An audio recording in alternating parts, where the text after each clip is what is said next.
Good afternoon, everybody. My name is Luke Arriva from the International College, and I am the Siam Ambassador for this year. And I'm just going to be introducing our MC for today. So our MC, Dr. Apichat Inchawisit, has served several stages at home and abroad as Master of Ceremony for Arts and Cultural Events and a moderator in the Academic Forum for over 30 years. He's a holder of a BA in International Relations from Chulalongkorn University, Masters of Public Administration from Long Island University, New York, and he has a PhD in Speech Communication from Ohio University. Dr. Apichat has been active in both academic works and corporate trainings, as well as a professional compere for the Ministry of Culture, especially on its international events. So please welcome Dr. Apichat Inchawisit as our moderator and Master of Ceremony for this event.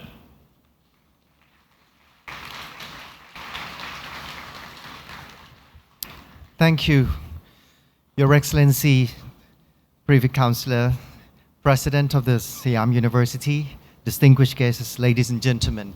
Allow me to bring you into Bridges event, the event which is not only prestigious to the hosting institute, but also valuable to the public at large.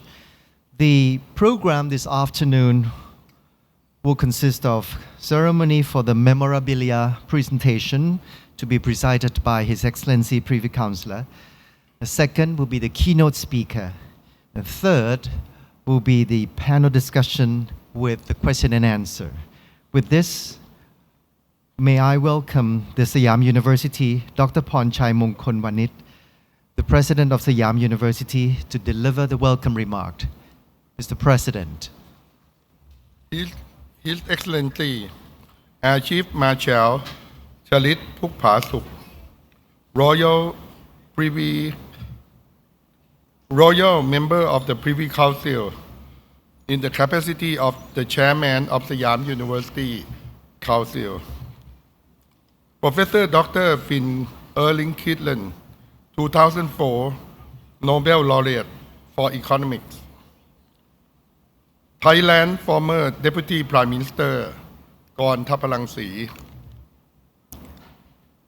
Founding Chairman Uwe Morawitz of the International Peace Foundation, distinguished participants, faculty members, and students of Siam University, ladies and gentlemen. On behalf of Siam University, as the host of Bridges Event Dialogue towards the culture of peace, I would like to welcome all of you to this special and timely lecture to mark the 50th anniversary of Siam University of Thailand. We are also proud to work with International Peace Foundation for the second time. The previous one was November 12, 2007. Nobel Laureate for Economics, Professor Robert Alexander Mandel. The speech was on economic development by fitting globalization into the national development policy. This year, we are also extremely proud also to welcome the economist Professor Finn E. Kydland, 2004 Nobel Laureate for Economics, for the research on the business cycle and macroeconomic policy, especially the driving forces behind the business cycle and the time consistency of economic policy. And one of his latest academic work, he also suggests the pathway towards economic recovery after the COVID-19 in his 2020 paper. It gives immense pleasure to start this third round of its dialogue in Asia with the special lecture of economics series. This is vital as after pandemic, the world was come together to find a way to regain towards economic strength. At the same time, we also struggling with war and environmental degradation. Let me conclude my remark by emphasizing, I truly believe that this is indeed the turning point of the time of the national and regional economy. From this point onwards, we are expecting a positive trend after the disruption by having appropriate economic policy. Thank you again for all guests, commentators from the university and industry, participants, faculty members, and students for joining this event today, and especially on this special event of the 50th anniversary celebration of Siam University. The university has granted the special Siam Award to Nobel Laureate Finn E Kydland for his noble academic work, and also visiting Siam University for the delivery his special lecture today. Thank you very much. Thank you, Dr. Ponchai, the President. Now the President will lead you to the presentation of Siam Award. With this, we are honored by the presence of His Excellency Air Chief Marshal Chalit Phukphasuk, Privy Councillor, on the capacity of the Chairman of the Siam University Council, to preside at the award presentation. May we now invite Your Excellency on the stage to present the award. And we also would like to invite Dr. Kydland, Professor Dr. Kydland, together on the stage for the award presentation. Ladies and gentlemen, Siam Award, awarded to Dr. Kydland.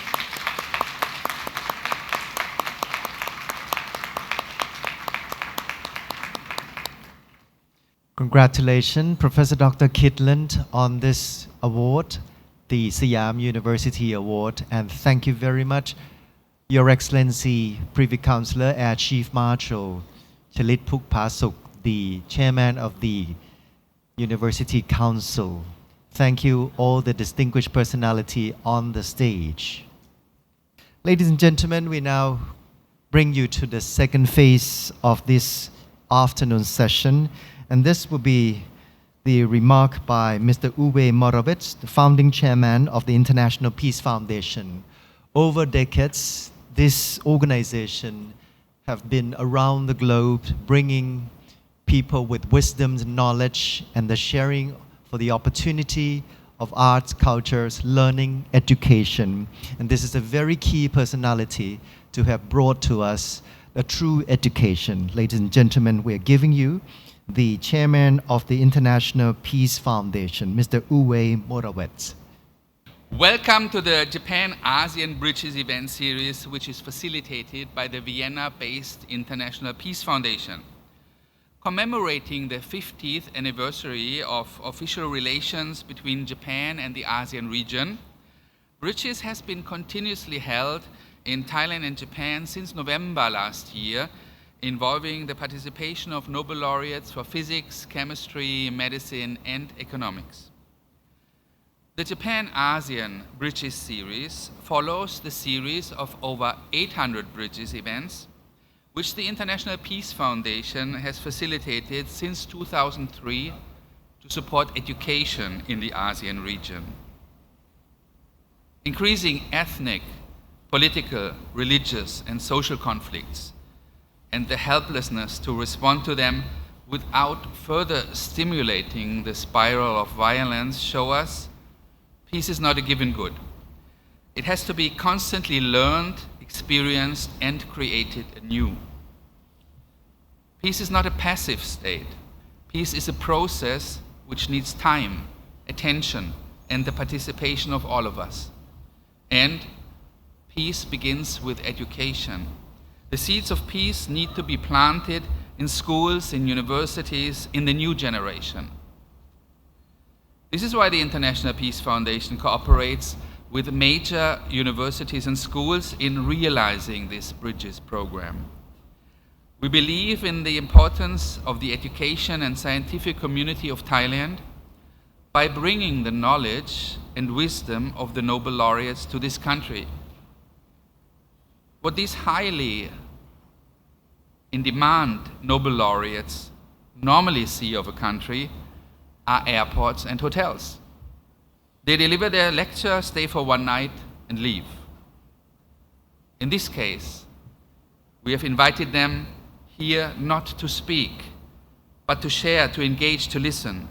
They come here not only for one event only, but for a series of dialogues and events without requesting any honorarium, because of their real interest in building bridges, because of their real interest in Thailand.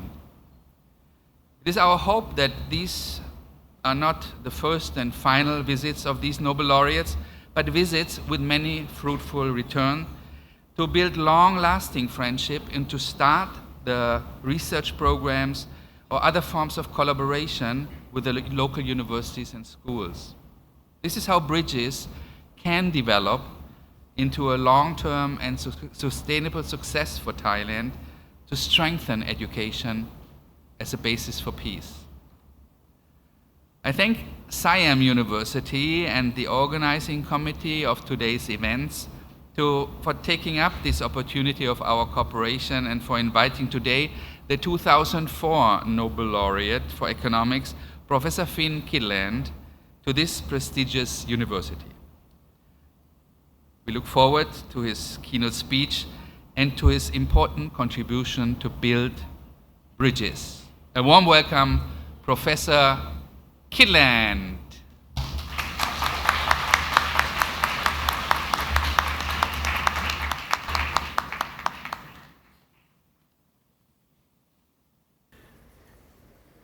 Hello, everyone, and thank you for inviting me to this event. I especially am grateful to Uwe Morawetz, who helped to facilitate my visit. I would like to talk about some things, some items that I think are important for, especially for growth of nations. So, am I blocking the view?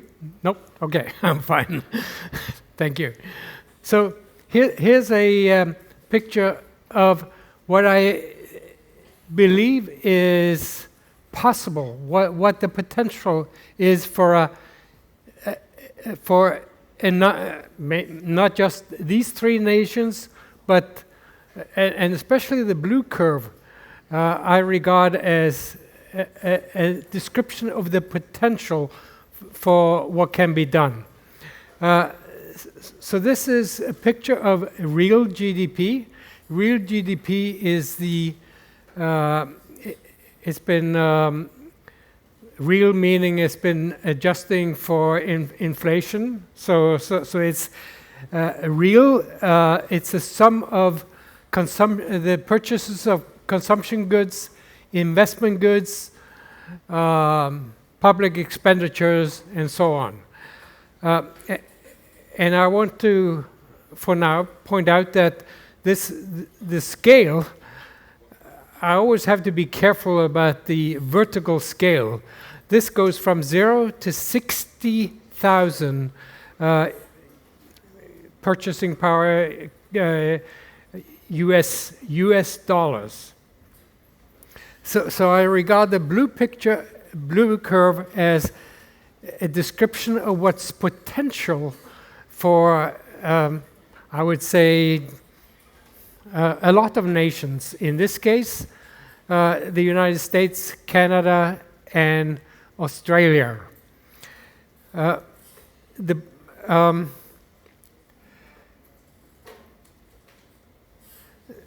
Not all countries have done equally well. Some have done spectacularly well, and maybe the most spectacular in this picture is Hong Kong, the yellow curve. But I would say the light blue curve also is a great description of a country that has done very well. At some point, Korea went on a they instituted some interesting, good economic policy, and they were able to grow very, very well. Not everyone has done that well. So at the bottom of the curve, of the graph, I have 3 countries they're basically from South America: Argentina, Chile, and Mexico. Well, Mexico isn't really as, but they're Latin American countries. And in their case, remember that the vertical scale is in the total picture is 0 to 50,000. In their case, these countries, they tend to hover around maybe around 15,000 US dollars. That is not the worst that can happen. I would like to mention the French economist Piketty, who was instrumental in emphasizing inequality and poverty within nations.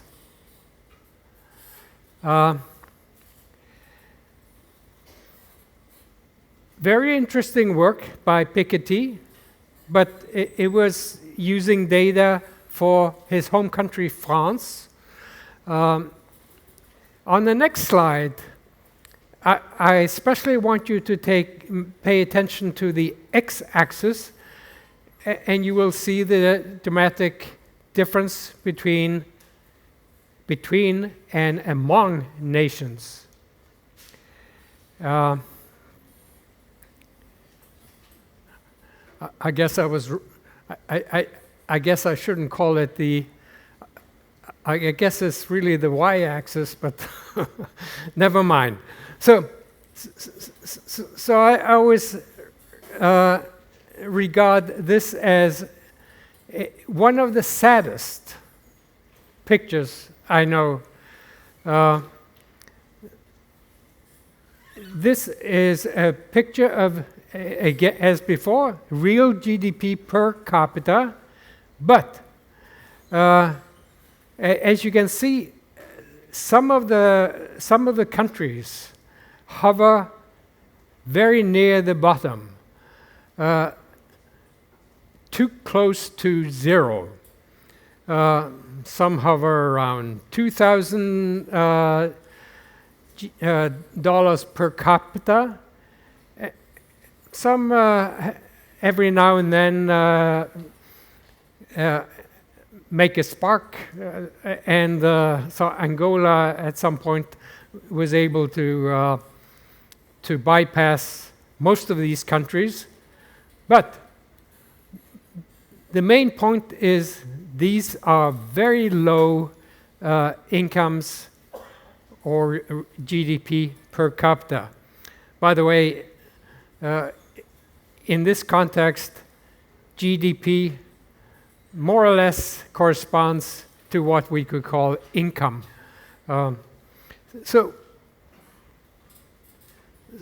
what makes countries grow?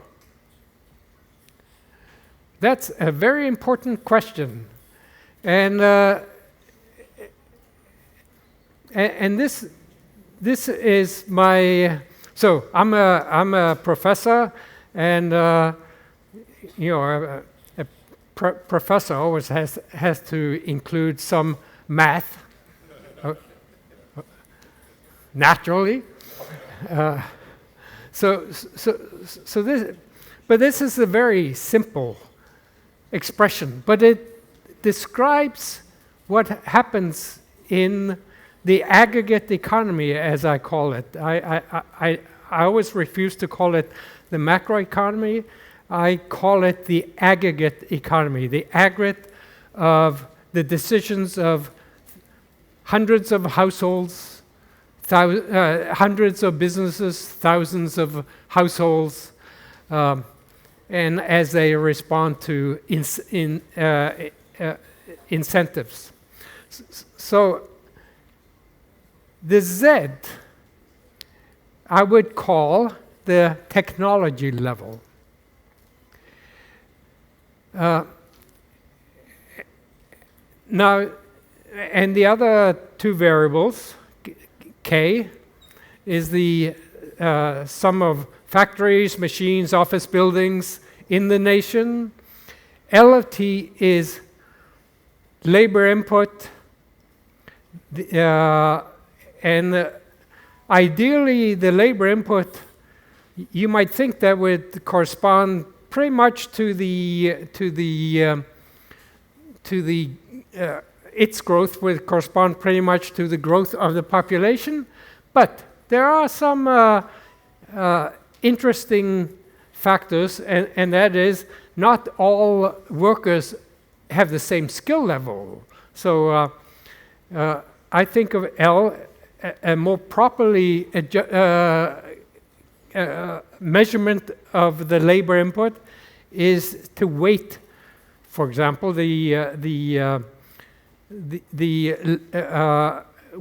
weight by the skill level of weight differently the skill level versus the unskilled workers.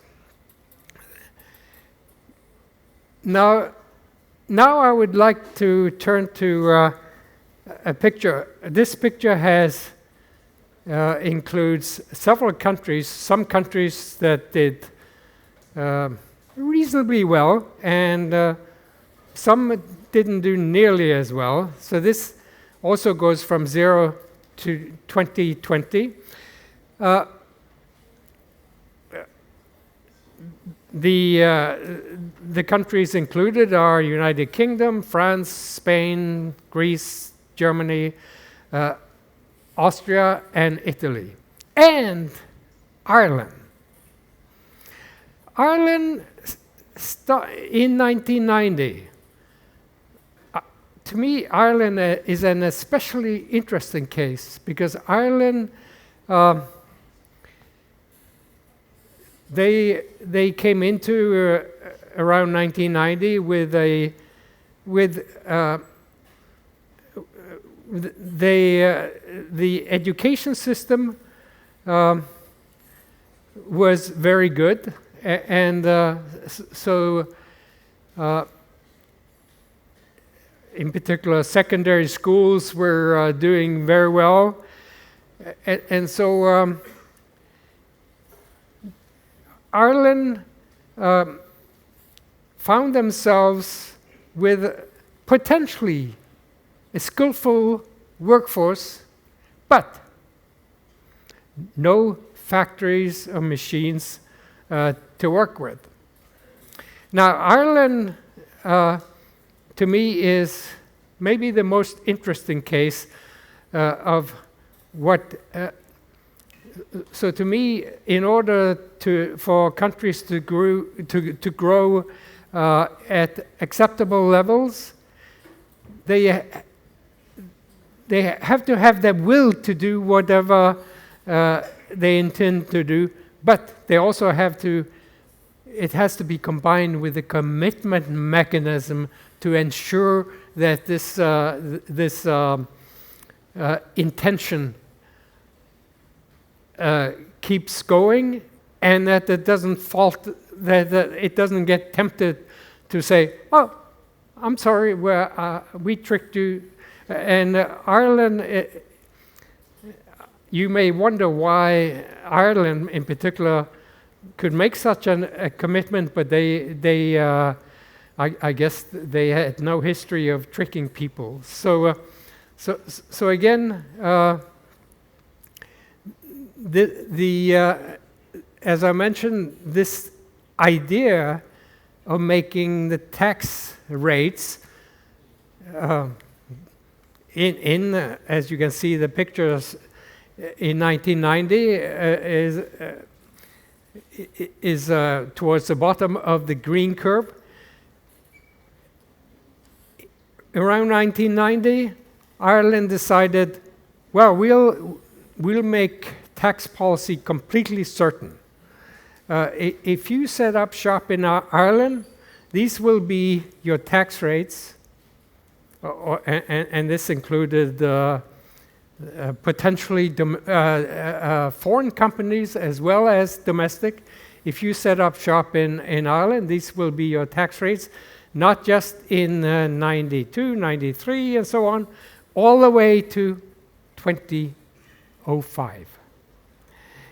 And this had a spectacular effect on Ireland. To me, it's my favorite example of how it's important to have a commitment mechanism to make sure that whatever your intention was, that you hang on to that commitment as Ireland did.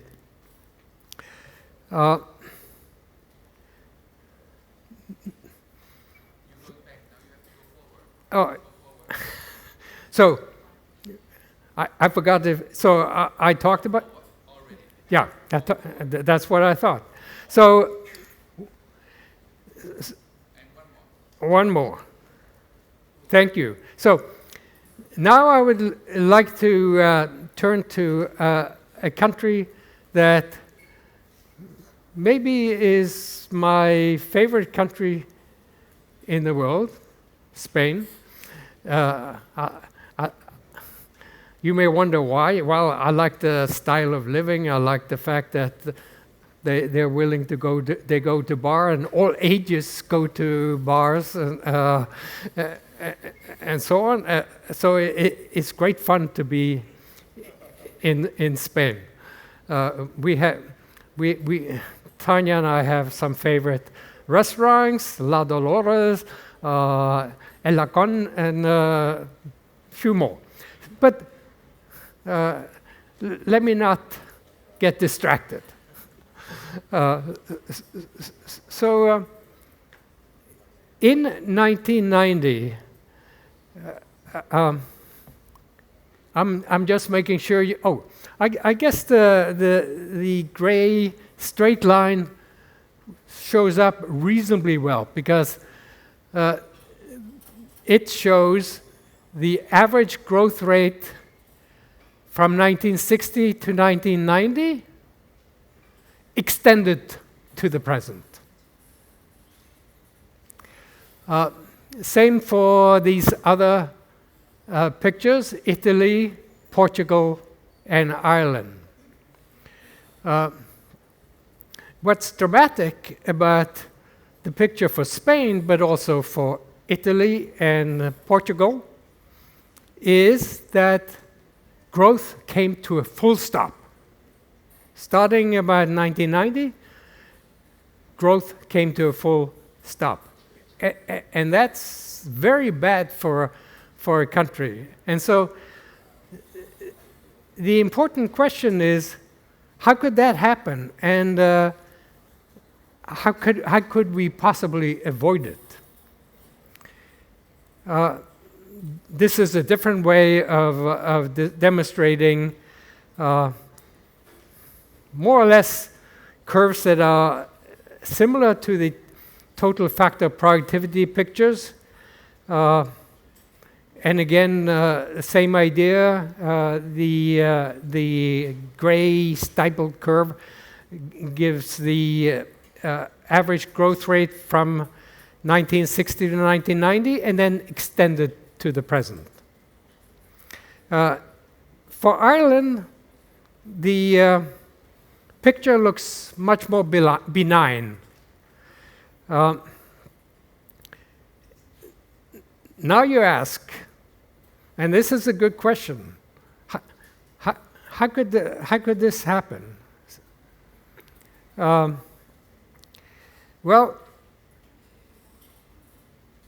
this is an important picture. It shows that the blue curve is the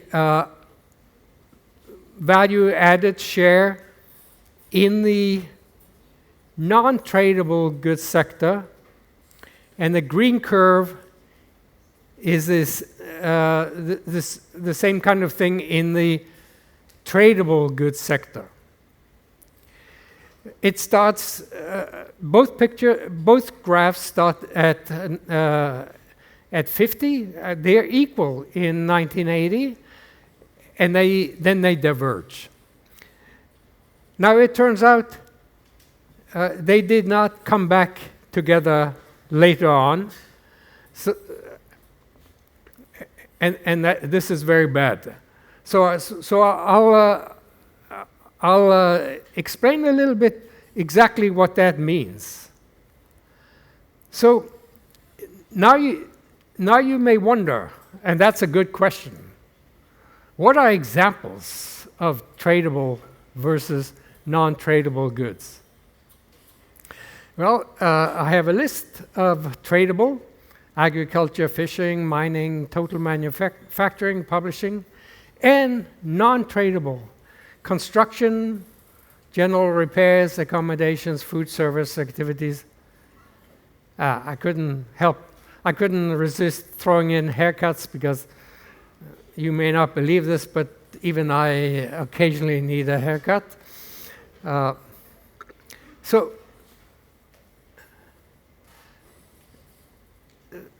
here is a picture of output per hour worked in the tradable goods sector.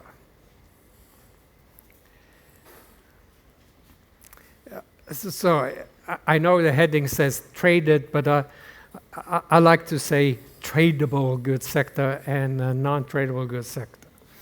So here in the picture, this is a little confusing, because so I have to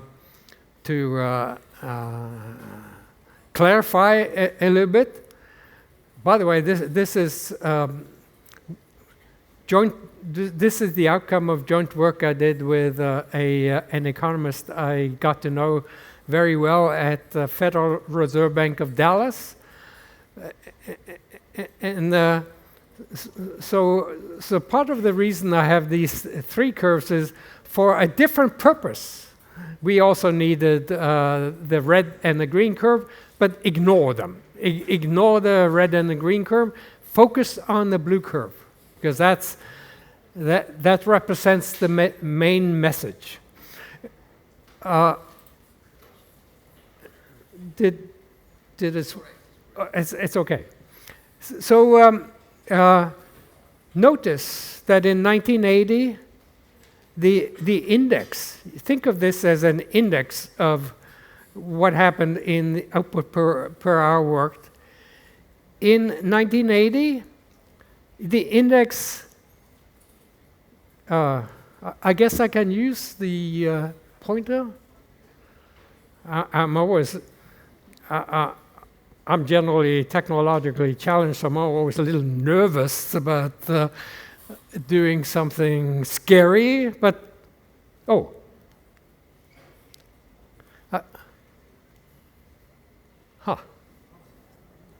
not sure why. Okay, never mind. It's not particularly important for the progression of my talk. But the main thing is, in 1980, output per hour worked was about, as I said, it's an index. Say that's an index of 100. And then by 2008, I would say, it had grown to over 200, 220 or so.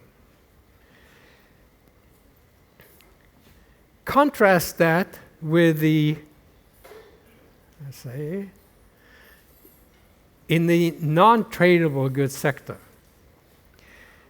So again, start with, as we did in the other picture, with an index of 100 in 1980, and then see what happened until about 2008. It grew only 220 rather than 200 in the other picture. Big difference. Now, you may wonder,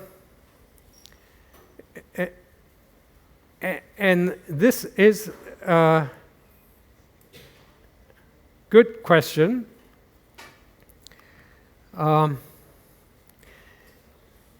What was special about the tradable goods sector? And what made it behave so benignly, I guess that is the word, in this picture? The main reason I will point out is the importance of competition. So in the tradable goods sector, lots of competition.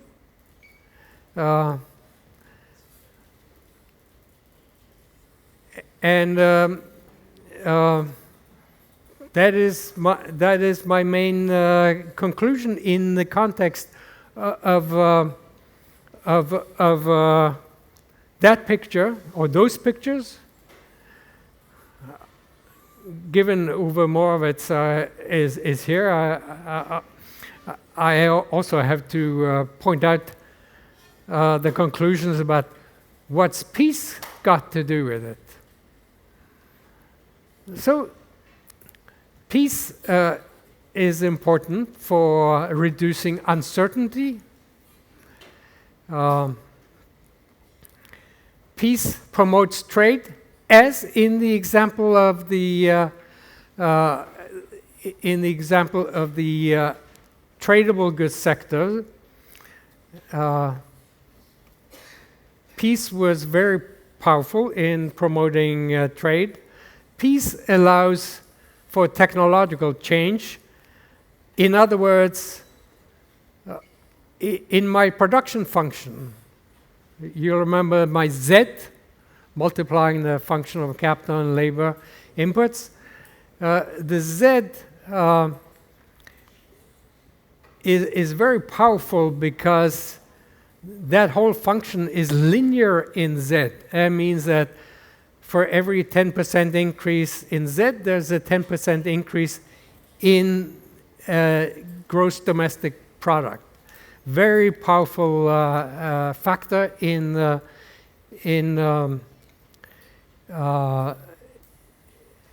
for nations as a whole. Now, as you saw in my example,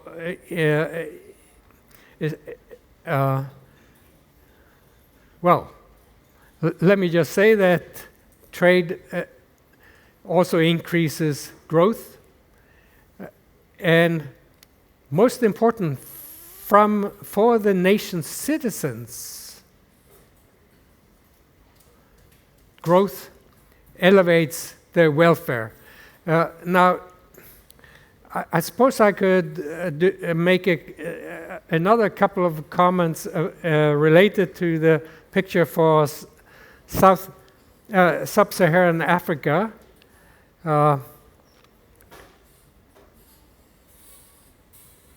Those nations, many of those nations in sub-Saharan Africa are subject to conflicts, and conflicts are not conducive to elevating growth in their nations. I always thought of that picture of sub-Saharan Africa, various nations, as the most, the saddest picture I've seen. Now, one last follow-up question. We had a conference at my university. I'm the director of what's called the Laboratory of Aggregate Economics and Finance, LAEF. And we are experts at putting on conferences. And at some point, we had a speaker who was an expert about sub-Saharan Africa. And I asked him point blank, I said, do you think it would be feasible, how feasible would it be to export technological change to sub-Saharan African countries? Unfortunately, the speaker didn't give me much hope, but if someone can come up with an answer to that question, I think that would be one of the most spectacular things that could happen, and some of the most spectacular ways in which welfare of the sub-Saharan African countries especially could be elevated.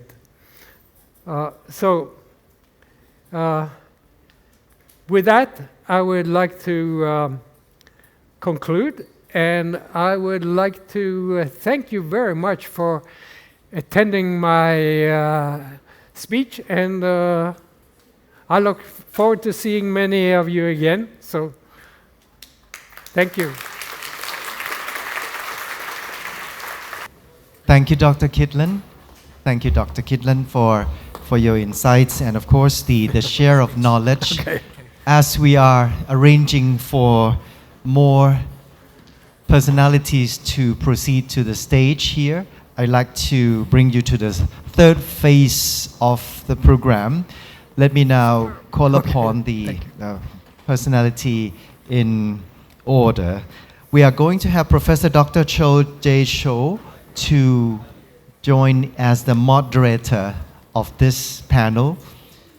A scholar with the season's experience and interests in broad array, covering international relations, economy, cross-cultural communication, language, and strategic management, Dr. Cho Jae Cho. On the stage, flanking Dr. Falkland, it's Dr. Kydland, is Dr. Bunyada Jongsitthiphol, a scholar of finance and economy at Siam University, whose experience branch out towards pragmatic and academic outcomes with numerous publications. We also have personalities from other fields, namely Kun Korn Thapparangsi.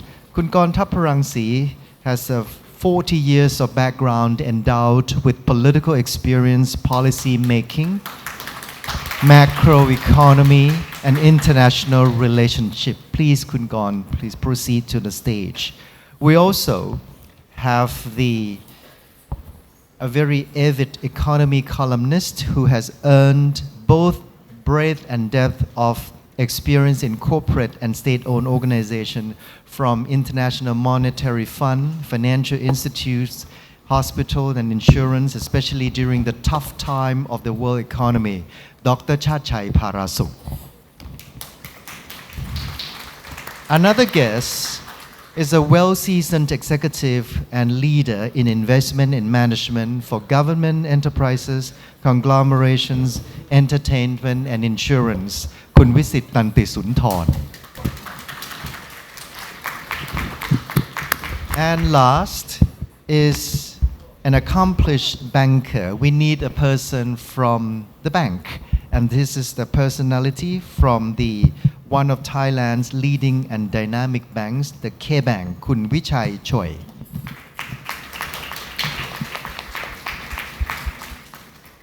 The order of the panel discussion will be controlled by Dr. Cho. So when Dr. Cho takes the control, he will shuffle around and what should be proceeded. Dr. Cho, the floor is yours. Thank you. Honorable Professor Kydland, it is my extreme honor. Rather, it is my family's honor, as we often say in my country, Korea, to sit with you to talk about your wonderful speech today. Thank you. Since I knew that you would be our special guest at this special event organized by Siam University, Bridges, and International Peace Foundation, I tried to get accustomed with your remarkable academic contributions, as well as with the speeches and talks that I could find out on YouTube videos. Among many interesting sources, there was an article entitled Policy Consistency and Economic Growth in Finance in Society, an anthology in honor of your good friend, Professor Thor Jonsen, published in 2017. I enjoyed reading this instructive and inspiring chapter and could get many pragmatic lessons on consistent economic policy and economic development, the topic of your speech today. Professor Kydland introduced different contexts from various parts of the world that are used as illustrations.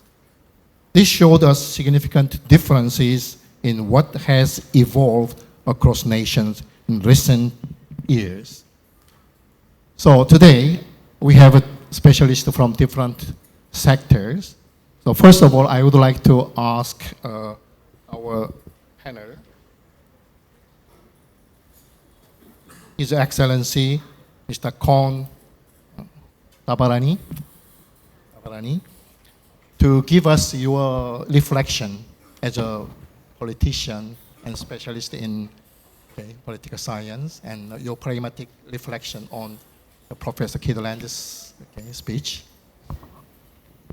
First of all, it is a great honor for me to be invited to be in this very distinguished gathering, and especially even to be invited to be on the stage to give some commentary on the Dr. Kydland's presentation earlier today.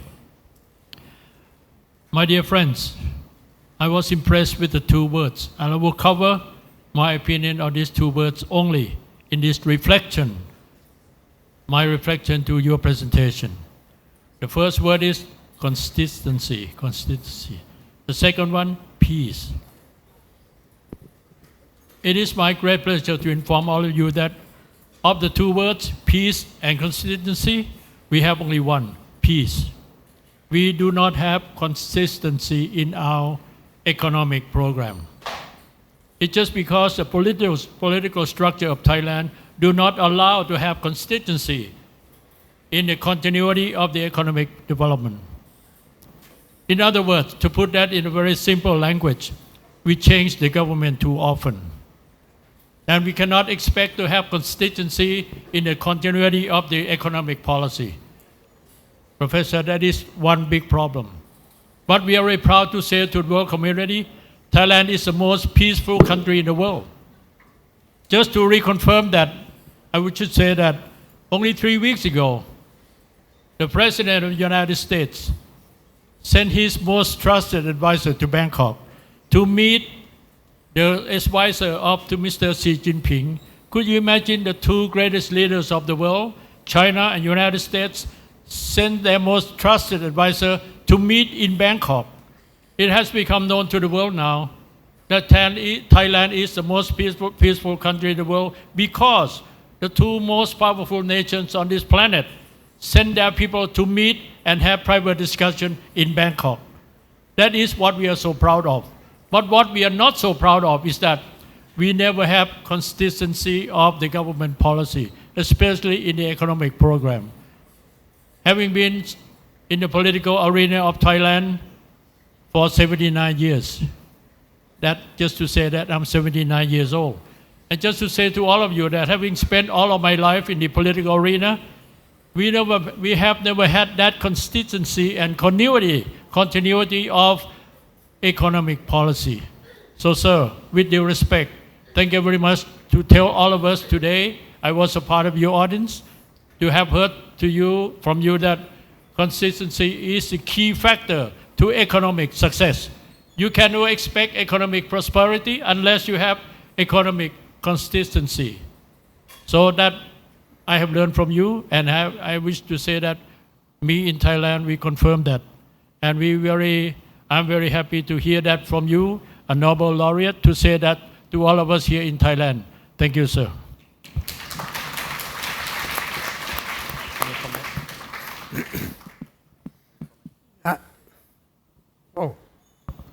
Yeah. I would like to add one thing, and that is it's not just about consistency, but once you realize what represents good long-run policy, somehow you have to be committed to that policy over the longer run. So that's why Prescott and I thought we emphasized the danger of time inconsistency, but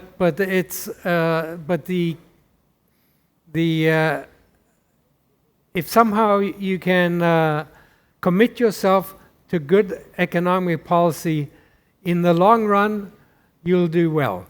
That's something that many countries have discovered in the arena of monetary policy. I know nothing about the monetary policy in Thailand, but in the arena of monetary policy, we contended that the independence of central banks is extremely important. And that's something that has helped to generate consistent economic policy, monetary policy in a number of nations, not just in the United Kingdom, and the Bank of England was maybe the first to become independent, but also countries such as my home country, Norway, but also Sweden and Denmark are examples of countries carrying out consistent long-run monetary policy. So the idea that you can commit yourself to in a credible way. Not all countries would be able to do this in a credible way, but and that's why I quit when I mentioned Ireland. I guess Ireland didn't have there wasn't an example of where Ireland had tricked people. We don't want people to say, well, I'm going to go along this path, but then the temptation arises that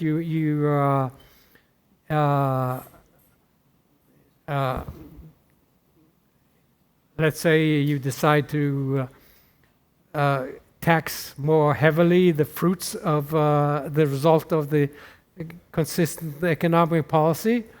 That's one of the dangers that could arise. Okay, thank you, Professor Kydland. Can I say something to that remark? Sure. Please. May I? With due respect. Professor, you have just mentioned monetary policy. Earlier, I was making some comment of your economic policy, not monetary. And for your information, you have just said that in front all of us that the independence of the central bank is a key factor to the continuity of monetary policy. Just for your information, sir, in the past 7 months, the Prime Minister of Thailand and the Governor of the Central Bank have been walking on the different streets. So that answer to your point about monetary constituency. The government of Thailand is going into this direction on the monetary policy. The Governor of the Bank of Thailand going into that policy. I don't have to say anymore. Thank you very much. So one of my most vivid memories in in Manila, I guess it must have been, was so we're in the car and we're driving along a street, and then the driver says, "Oh, and in that building, that's where the central bank is located, and but in the same building, also the treasury is located." And I said, "No, that can't be. They shouldn't be in the same building." What else is new? Excuse me, I have to interrupt you, otherwise it will be a continuous talking. So now we'll move on to the next panelist. I would like to invite Mr. Visit, representing business sector, to comment on the professor's speech today. Thank you. Thank you. It's my honor to be here. And I just want to address a few points that the professor said.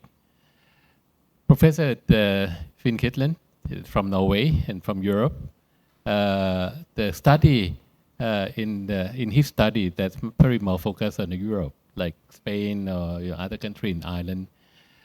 Actually, that would be somehow different from the situation in Asia, and whereby they have the geopolitics between the United States and China.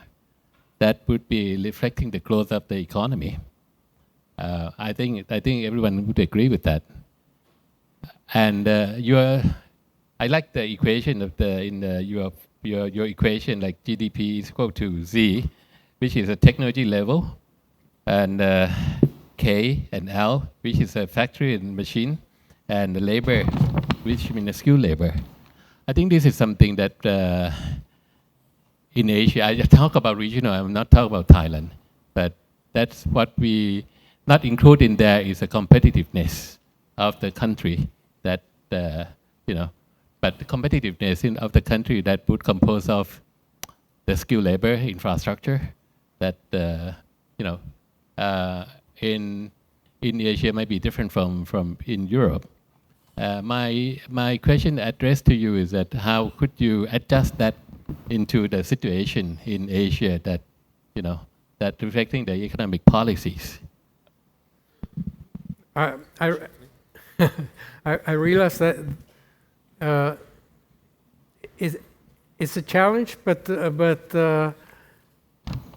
I don't know enough about your nations or nation to be able to come up with a clear-cut roadmap for how you would do so. I mean, you would presumably emphasize the same things I emphasized in my talk about the commitment to good long-run economic policy. In some countries, I've observed it's too tempting when something happens, and then in the short run, then you get tempted to roll back what your plan had been. But it's important to stay the course and have the long run focus. Okay, let me divide that into trade sector and a non-trade sector that you presented. I think Thailand or this part of the world, I think we compose of the everywhere though. When composed of the two sectors, service sector would be in the trade sector, non-trade sector, and the trade sector would be on the construction side, something like that, right? So I think the economic policy on these two sectors would be different, and I appreciate that you differentiate the graph of those countries into different sectors. And then we see that in trade sector, I think it's in non-trade sector is more volatile though. It's more volatile the economic growth, which is meaning that the infrastructure of the countries might not be ready to serve that the non-trade sector, and then we need to see a lot of improvement in that, to be able to compete and then increase the competition level and of the country. Yeah. Yeah, I mean, as I try to emphasize, in the tradable goods sector, competition is a key factor. Now, as an additional comment, one thing I could point out is that so sometimes unintended things happen, and I was doing work with a Spanish economist. He's part of how this project evolved. His name is Enrique Martinez Garcia. He really helped me in that project, and so I regarded. I mean, for the purpose of the students in particular, I would say I have never worked with someone who had so much influence on how I ended up thinking. And so one of the things I like to point out is the importance of especially of mathematics and try to encourage students to learn real analysis, for example, and of course the main tool that is used in my field, which is called dynamic programming. In other words, how to deal with, how to analyze forward-looking decisions, and that's crucial.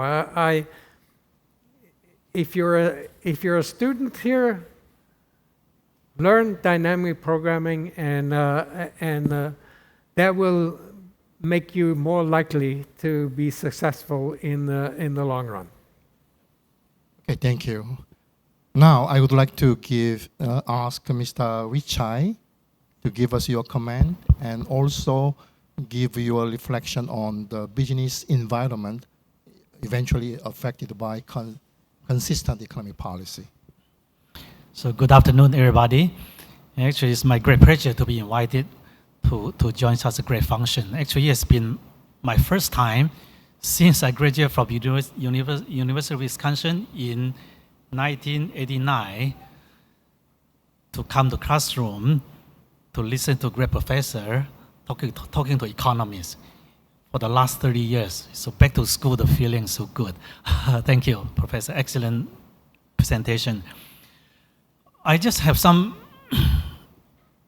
comment, right? I was curious, Dr. Kim Len, in your chart, right? I kind of a little bit curious why you did not include the China factor. I didn't see a line of China. Yeah, I had some reason, but the reason I say that because as a Thai, right? You know, China has been the largest economic partner for last so many years.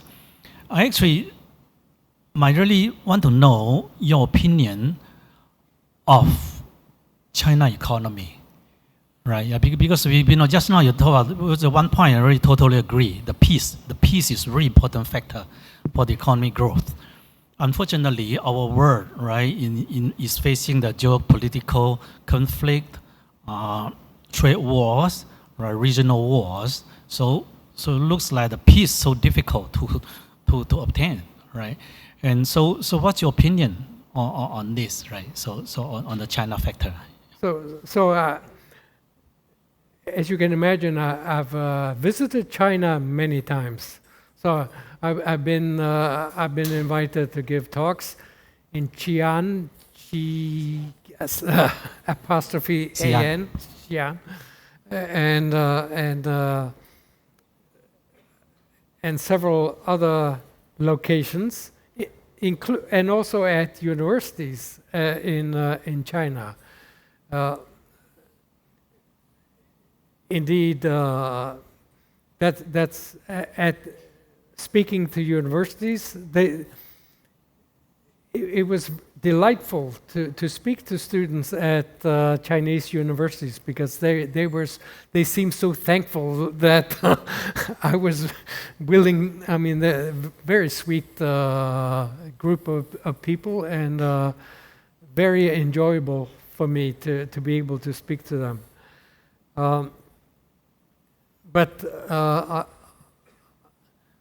I don't have any. So, and China was in the. It's in my chart. I mean, but it's towards the bottom, so it's rather low. So I guess it's an example of. So, GDP per capita. Remember, Per capita, this is per yes, capita. you're right, yes. GDP per capita in China is Still low, yes. surprisingly low, but I guess the reason China looks to be so immense is if you multiply a small number by a huge number of their population, then of course you get a big number. So total size of the Chinese economy becomes large looking. Thank you. Thank you. Now, I would like to ask Mr. Vichai to give us your reaction as an economic, analyst. Thank you very much. Because I'm an economist, I understand every single chart on that. Let me say that the problem with many governments, Thailand in particular, is that we think that macroeconomic policies is the way to solve the economic problem, but it's not. To solve the economic problem, you go to Z, total factor of productivity. You don't stimulate the economy by lowering interest rate or spending more on fiscal policy. It won't work. You go to that equation Z. The problem is that Thailand neglect to develop Z.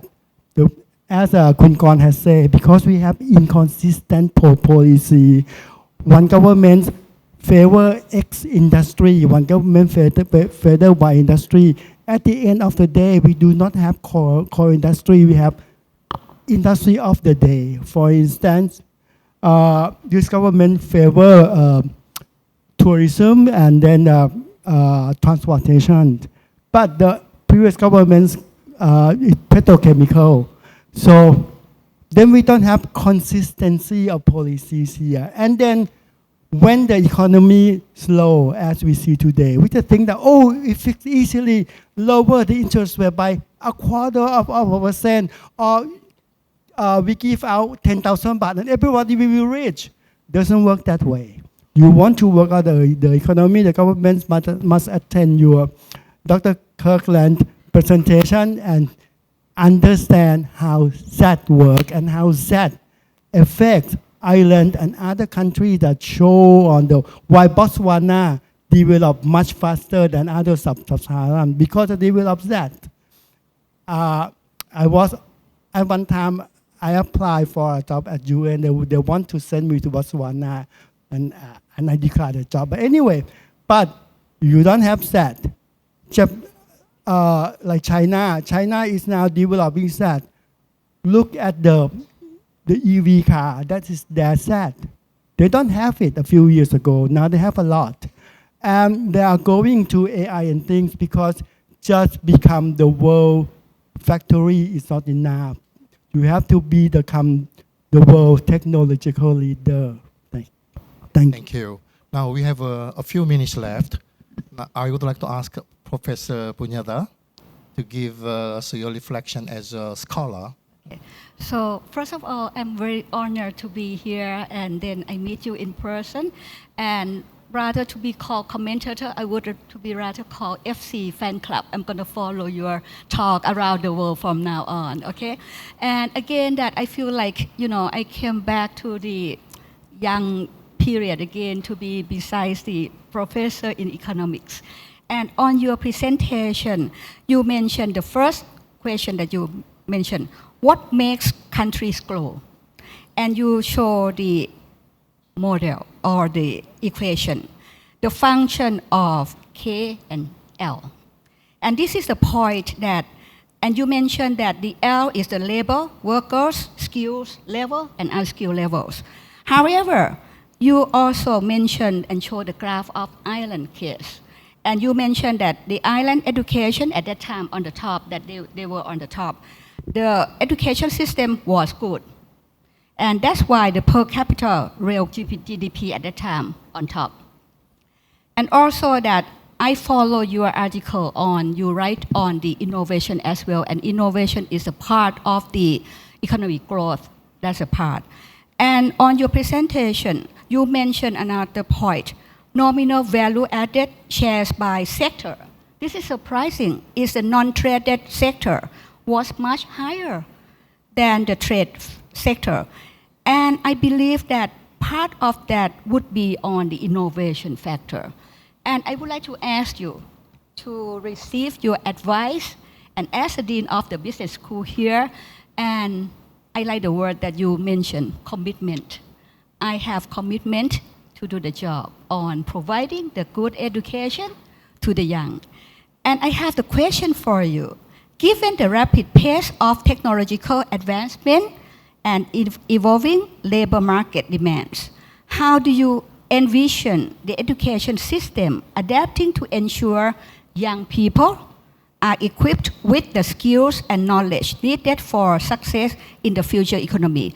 It seems to be like, the question that I prepare, and actually that I prepare for, because I would like to take this opportunity to listen to your vision on this education in Thailand, please, sir.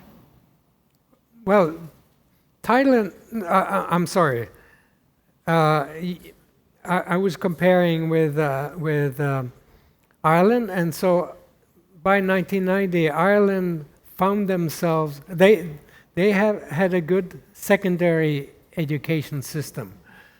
And so I think that was a big factor in giving them a jump start when they decided to come up with a great economic policy for the future, in fact, certain policy for the future. So I do think education could be a big factor, but it cannot be enough. As I mentioned, they found themselves with potentially skillful workers, but they had no machines and office buildings and so on to make use of them. And so there has to be this interaction of several factors. And admittedly, in the aggregate economy, to think about those things is a little complicated, how things interact. But because the aggregate economy consists of hundreds of businesses and thousands of households, and they all try to do the best for themselves. But it's to make sure it benefits the general population it's always a challenge. But that's why I suppose that's why we maybe trust policymakers a little too much, because. Thank you. Before concluding this panel session, as a moderator and commentator, I would like to give you a comment on the problem of consistency in economic policy. It will be great for the government and business environment to have a constant economic policy. But as we all know, we are living in a world of interdependency and interconnectedness. It means that there are so many internal and external factors that affect a nation's economic policy in the long run. Different political systems, recurring elections, bureaucracy, regional economic and monetary integration, international economic organizations, trade organizations, and many other variables are committed in economic policy making process of each country.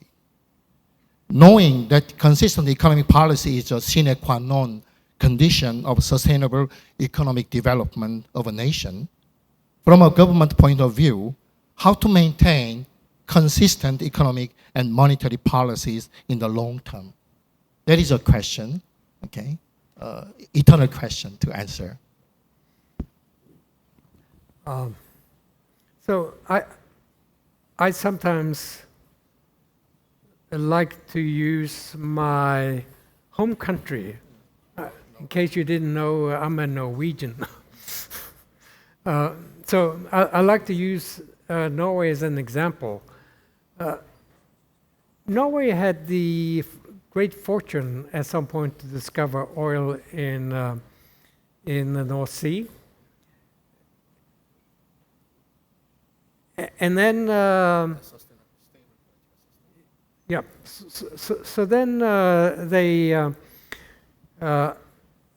and at first they were a little embarrassed about, I mean, being Norwegians, and that's when they decided to institute what I call decision rule. In Norwegian we call it handlingsregelen. Handlungsregel, I guess, to Uwe.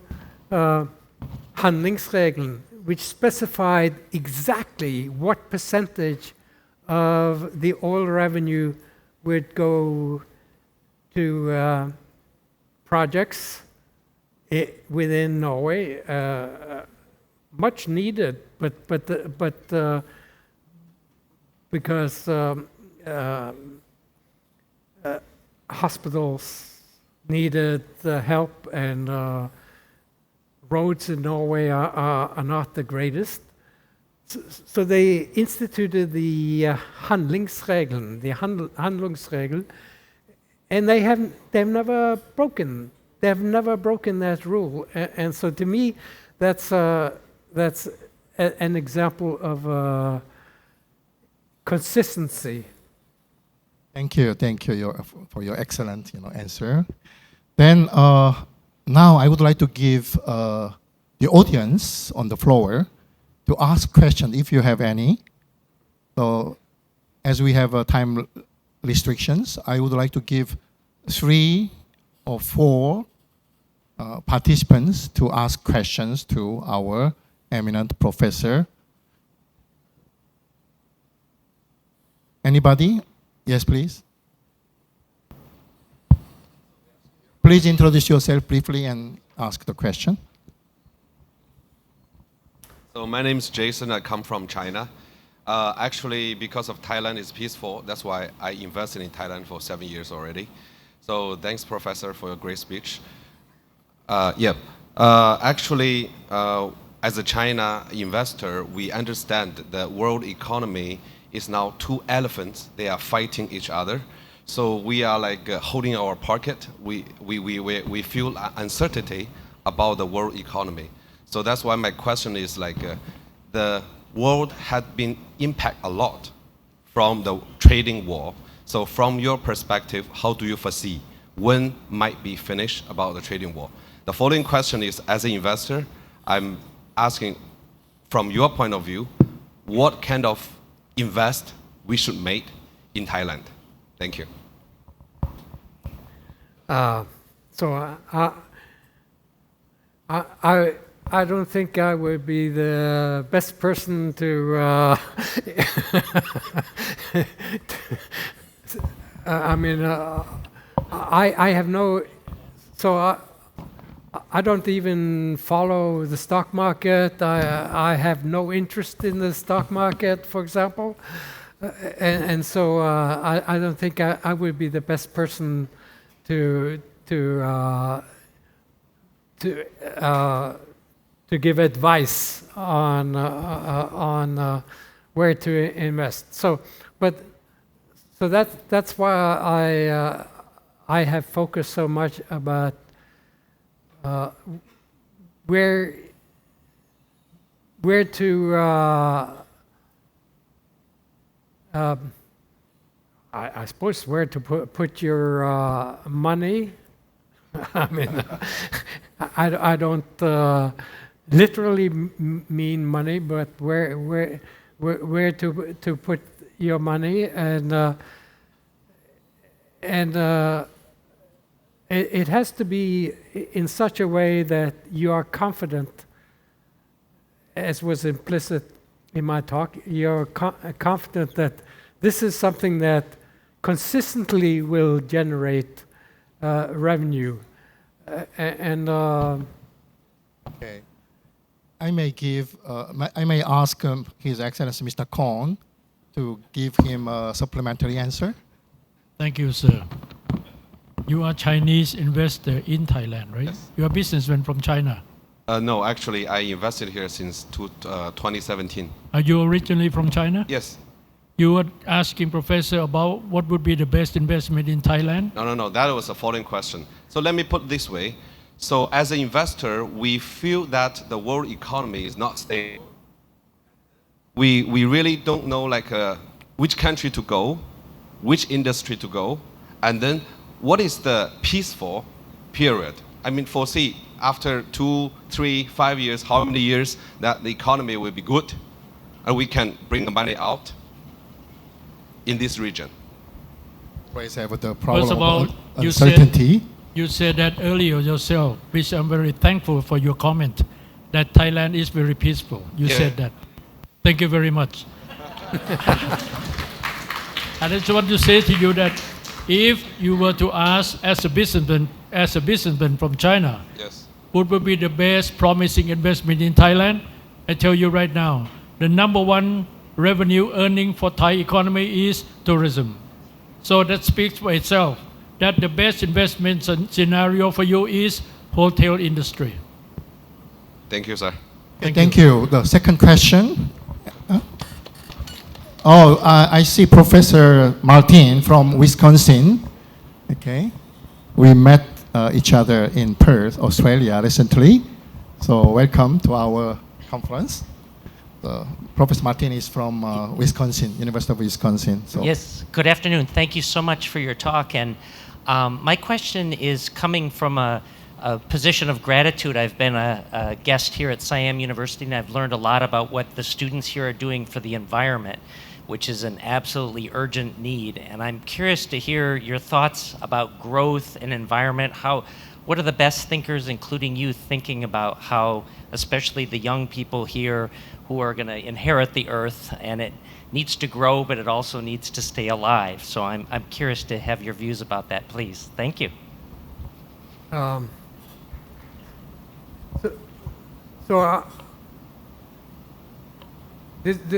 You may not believe this because of the Norwegian oil fund, but they are extremely concerned about the environment, and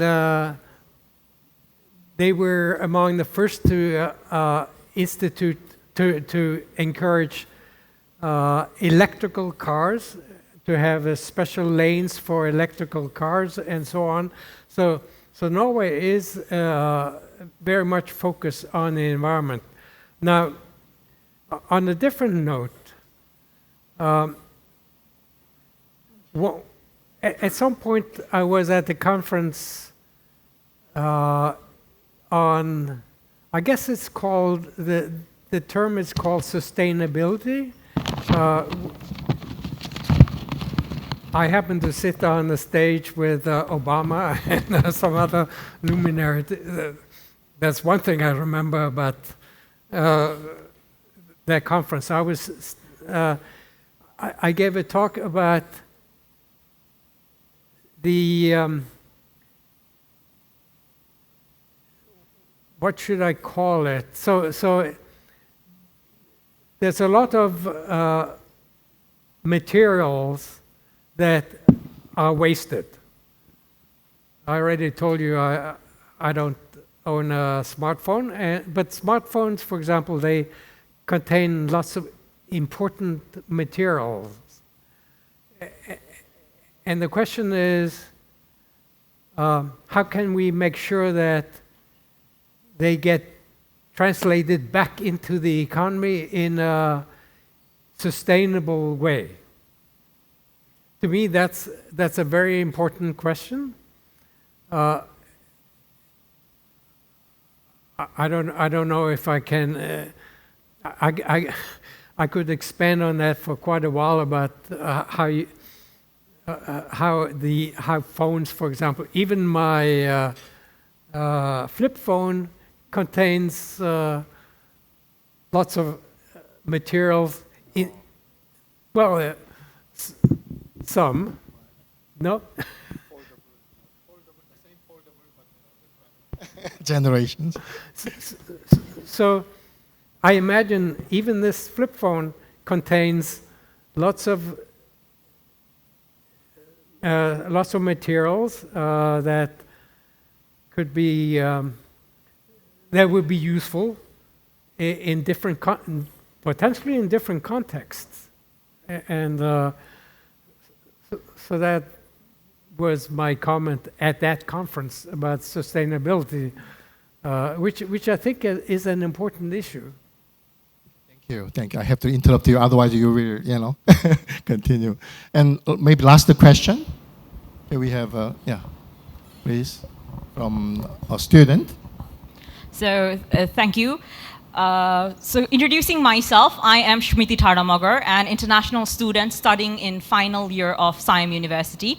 So my question to you is, as an international student from a third world country, from Nepal, what might be the long-term repercussions on the third world countries as digitalization and the cashless trend, evident in flourishing economies like China and India, contrast with the major economic downturns in countries like Japan and the UK?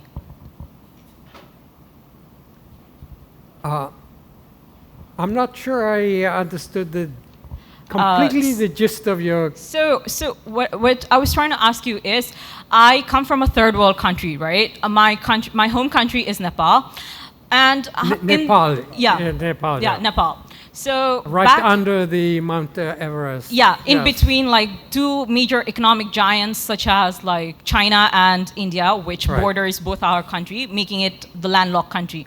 So in our, there are many such countries like Nepal, the third world countries. So what do you think would be the long-term effect when there is economic, there is this trend of going cashless and there is digitalization in the flourishing global economies such as China and India. However, the other already major developed countries like UK and Finland, Ireland, or even Japan, they have recently entered the recession. So how do you think it's gonna work out in the long run for a third world country like mine?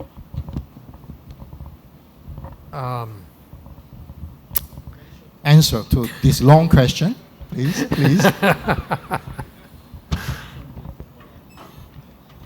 No, but so I always come back to the same thing about the need for consistency in economic policy, so that you don't willy-nilly every now and then you do something you think is good in the short run, but and then you realize, oh no, that wasn't such a good idea. Now, if you stay the course in the long run, usually that works much better. But it would be good if you had worked out in advance that is indeed a great long run policy, and so to me that's the most important aspect of policy making. Thank you. And we may have the last student. We have one more student from Siam University. Okay, please. Good afternoon. I'm Nanapat Sonkhao from Thai student from BBA. I want to ask, like, is digital money in Thailand feasible or not? And will the Thai citizen benefit from it? Thank you.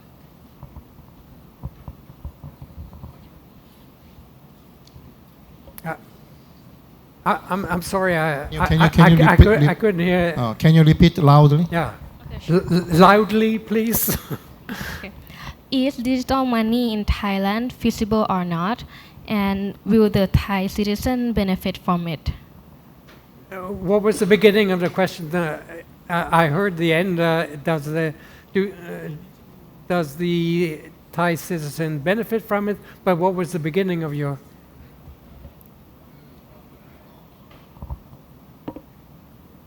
Repeat again. Is digital money in Thailand feasible or not? And will the Feasible. Feasible. Is digital money in Thailand is feasible? Is what feasible? The digital money, digital currency. Oh, digital. Yeah. I think I need to explain a little bit. In Thailand, the government has a plan to hand out cash, but they plan to hand out in digital form. So I think the question is not the digital currency.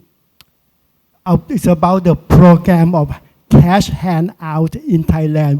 Would it work to boost the Thai economy? Yeah. So it's basically a question about will it be welfare improving to hand out? Okay, I expect this is the expectation of government is that if we create money multiplier by giving out 10,000 baht, it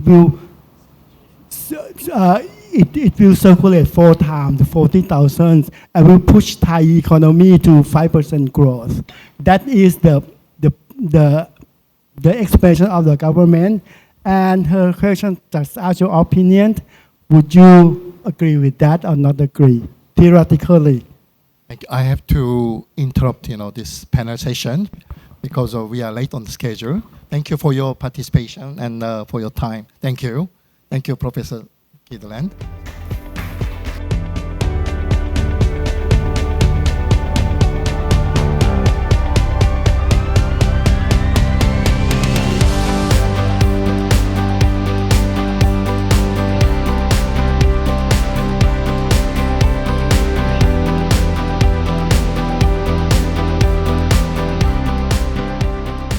On behalf of Siam University, I extend our profound gratitude to Professor Kydland and commentators for sharing invaluable wisdom and insights with us.